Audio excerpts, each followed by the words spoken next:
ሁል ጊዜ ስንጸልይ ምናችን ሆይ እያልን የምንጸልየው እግዚአብሔር አባታችን ሆይ እያልን የምንጸልየው ለምን ይመስላችኋል? ምን ጊዜም በእግዚአብሔር ፊት ምን ሆነን የምንታየው? ልጅ ሆነን የምንታየው። ማንም በሳል የለም። አሁን እኛ በስለት የበሰልን መስሎ እናቴ ማንም ብስል የለም። በእግዚአብሔር ፊት ማንም ልጅ ነው።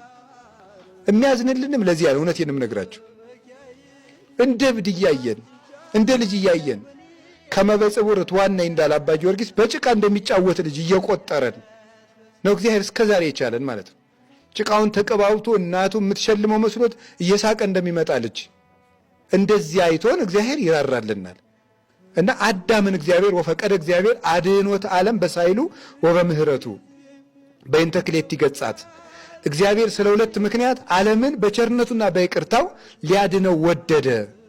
አንደኛው ስለ ቸርነቱ ነው። ሁለተኛ በእንተ ዘተትሕተ አዳም ታትሕቶተ አዳም ጨርሶ ስለተዋረደ ውርደቱን አይቶ እግዚአብሔር ሊያድነው ወደደ አለ። ውርደቱን አይቶ ይበልጥ ለተጎዳ ሰው ይበልጥ ተረዱታላችሁ። እግዚአብሔርም ይበልጥ እንደተጎዳን አይቶ እኛን ተከትሎ መጥቶ ሰው ሆኖ ስጋችን ለብቶ እረዳል።